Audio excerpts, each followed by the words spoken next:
એકદમ પોચા જાળીદાર ટેસ્ટમાં બેસ્ટ બટેટાના ઢોકળા અને તેની સાથે ખવાતી સ્પેશિયલ ચટણી બનાવવાની પરફેક્ટ રીત વિડીયોમાં બતાવી છે ફ્રેન્ડ્સ. આ જ રીતે ચોક્કસ ઘરે બનાવજો, બધાને ખૂબ જ ભાવશે. વિડીયો તો તમને ગમશે જ, તો લાઈક આપી રૂપલ્સ ટેસ્ટી ટ્રીટ્સને સબસ્ક્રાઇબ જરૂર કરજો. Happy cooking, enjoy eating. સૌથી પહેલા 2 નંગ મીડિયમ બટેટા લીધા છે, તેની છાલ કાઢી લઈએ. બટેકાને આપણે મિક્સરની જારમાં સમારી લઈએ. ફ્રેન્ડ્સ, આમાં છીણવાની પણ ઝંઝટ નથી. 1 લીલું મરચું લીધું છે, તીખાશ તમે તે પ્લસ કરી શકો છો. 1 ઇંચ આદુનો ટુકડો સમારી લઈએ. જો તમે લસણ ખાવ છો તો અહીંયા 5 થી 6 કળી લસણ પણ એડ કરી શકો છો. બટેટા કાળા ના પડી જાય તેની માટે 1/3 કપ જેટલું દહીં એડ કરીએ. દહીં અત્યારે મીડિયમ ખાટું લીધું છે, બહુ વધારે ખાટું નથી લીધું. આ બધું આપણે ક્રશ કરી દઈએ. મિશ્રણને આપણે બાઉલમાં લઈએ. જો આવી રીતે 1-2 ટુકડા રહી જાય ને તો તેને આપણે કાઢી લઈશું. તમે આને ગાળી પણ શકો છો. મિક્સરના બાઉલમાં 3-4 ચમચી જેટલું પાણી એડ કરી અને બધું લઈ લઈએ. 1 કપ જેટલો આપણે સોજી એડ કરીએ છીએ. રવો નથી આમાં એડ કરવાનો, સોજી જ લેવાનો છે. ઢોકળાને બહુ સારું બાઇન્ડિંગ ને સ્વાદ આપવા માટે અડધો કપ જેટલો ચોખાનો લોટ એડ કરીએ છીએ. ઇનકેસ ચોખાનો લોટ નથી ફ્રેન્ડ્સ તો તમે 1.5 કપ જેટલો સૂજી લઈ લેજો, તો પણ ઢોકળા સરસ બની જશે. પણ ચોખાનો લોટ હોય તો એડ કરજો.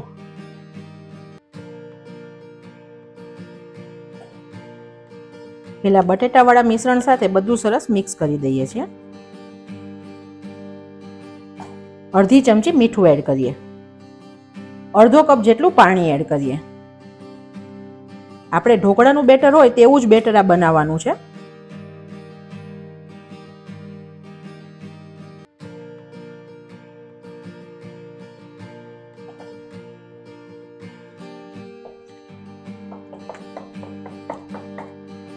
લમ્સ વગરનું બેટર સરસ બનાવીએ, સ્મૂથ બેટર બનાવવાનું.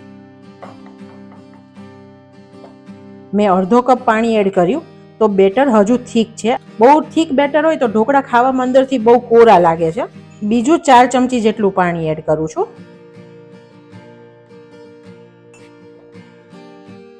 પહેલેથી 1 સામટું પાણી ક્યારે એડ નહીં કરી દેવાનું, કેમ કે આપણે કાઢી ના શકીએ, પાણી એડ કરી શકીએ. આ ટાઈમે તમે મીઠું ટેસ્ટ કરી શકો છો. તમારા ટેસ્ટે ઓછું લાગતું હોય તો તમે અત્યારે એડ કરી શકો છો. અત્યારે બેટરની કન્સિસ્ટન્સી આવી પરફેક્ટ છે. બેટરને 10 મિનિટનો રેસ્ટ આપીએ. બેટર રેસ્ટ કરે છે ત્યાં સુધી પાણીને ગરમ કરીએ. ગેસની ફ્લેમ એકદમ સ્લો રાખીએ. 1 લીટર જેટલું પાણી એડ કરીએ છીએ. આ લાઈન છે સ્ટીમરની, એનાથી અડધું પાણી લીધું છે. ક્ષારના ડાઘા ના લાગે તેની માટે લીંબુ નાખીએ અને પાણીને ગરમ થવા દઈએ. આ પ્રોસીજર પહેલા જ કરી લેવાની, જેથી બેટર રેસ્ટ કરે ત્યાં સુધી પાણી આપણું રેડી થઈ જાય. જે થાળીમાં ઢોકળા સ્ટીમ કરવાના છે તેને તેલથી ગ્રીસ કરીએ. તેલ થોડું જ લેવાનું, બહુ વધારે નથી લેવાનું, નહીં તો ઢોકળા નીચેથી ના ફૂલે. બેટર આપણું રેસ્ટ કરે છે ત્યાં સુધી ઢોકળા સાથેની સ્પેશિયલ ચટણી બનાવી લઈએ. 1 લીલું મરચું અને 1 ટુકડો આદુ લઈએ.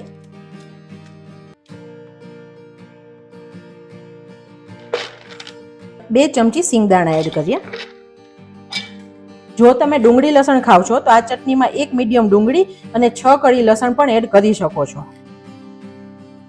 1 બાઉલ જેટલી કોથમીર દાંડી સાથે એડ કરીએ છીએ, જેથી ફ્લેવર સરસ આવે. 1/4 ચમચી જેટલું સંચળ એડ કરીએ. 1 પિંચ જ મીઠું એડ કરીએ. ચટણીને બહુ સારો કલર દેવા માટે 1 પિંચ જેટલી જ હળદર એડ કરીએ. આનાથી કલર બહુ સરસ આવશે. ગ્રીન કલર છે ને તે ખીલશે. 1 ચમચી લીંબુનો રસ એડ કરીએ, જેથી ચટણી કાળી ના પડે. અને 1 થી 2 ચમચી જેટલું દહીં એડ કરીએ. આનાથી કલર ને સ્વાદ બંને સરસ આવશે. 1/4 ચમચી જેટલી ખાંડ એડ કરીએ, જે બધા ટેસ્ટને બેલેન્સ કરશે. 5 થી 7 લીમડાના પાન એડ કરીએ. ચટણીને આપણે ક્રશ કરીએ ત્યારે મિક્સરને ઓન ઓફ કરતા ક્રશ કરીશું, જેથી મિક્સરની ગરમીથી ચટણી કાળી ના પડી જાય. ઢોકળા સાથે ખાવાની ચટણી ફ્રેન્ડ્સ થોડી ઢીલી હોય છે, તો હાફ ક્રશ થઈ જાય પછી આપણે 3-4 ચમચી જેટલું ઠંડુ પાણી એડ કરશું ફ્રીઝનું. ફરીથી ક્રશ કરીએ. આ ટાઈમે ચટણી ચાખી લેજો.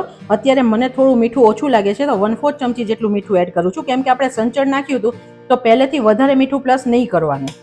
ચટણીને ક્રશ કરી લઈએ.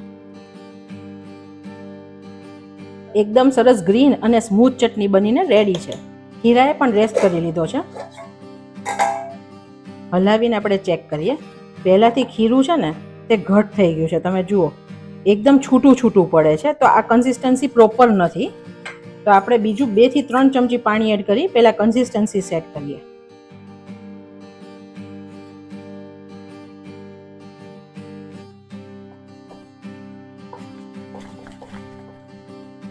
હજી બીજું 1 ચમચી જેટલું પાણી એડ કરું છું.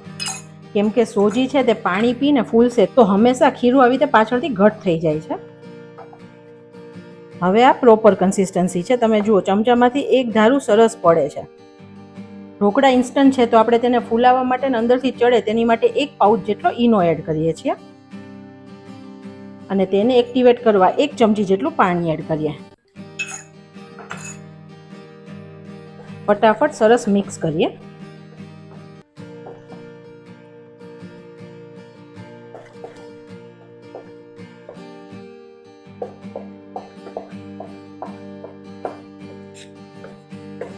તમે બેકિંગ સોડાનો ઉપયોગ પણ કરી શકો છો. તો તમારે અડધી ટીસ્પૂન જેટલા બેકિંગ સોડા લઈ અને તેને એક્ટિવેટ કરવા 1 ચમચી લીંબુનો રસ એડ કરી દેવાનો. ગ્રીસ કરેલી પ્લેટમાં લઈએ ખીરું.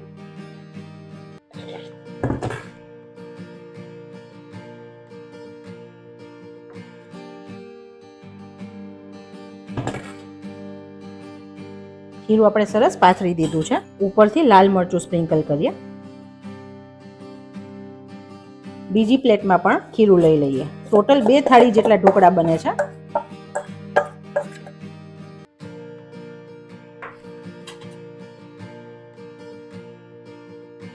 પાણી આપણું સરસ ગરમ થઈ ગયું છે. પ્લેટ મૂકીએ. ઢોકળાને 10 મિનિટ માટે સ્ટીમ કરીએ. બીજી થાળી જેમાં મૂકવાની છે તે પાણી પણ રેડી છે.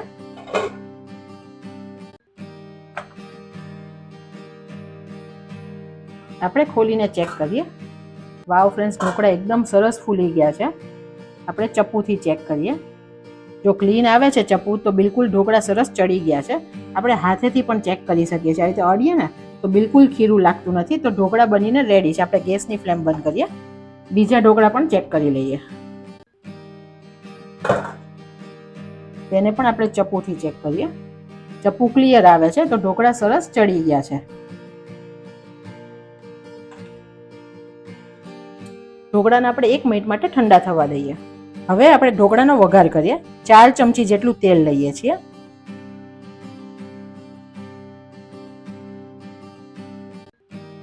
ગેસની ફ્લેમ ચાલુ કરીએ.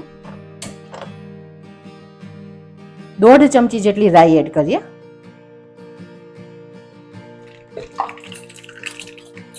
રાઈ થોડી ફૂટે પછી અડધી ચમચી જેટલું જીરું એડ કરીએ. 1 ચમચી સફેદ તલ એડ કરીએ. 1 લીલા મરચાના ટુકડા એડ કરીએ. 2 પિંચ જેટલી હિંગ એડ કરીએ. ગેસની ફ્લેમ બંધ કરીને 10-12 લીમડાના પાન એડ કરીએ. ગરમ ગરમ વઘારને આપણે થાળીમાં રેડીએ. બંને પ્લેટમાં લઈએ છીએ.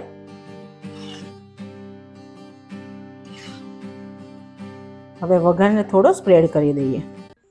હવે ઢોકળાને કટ આપીએ.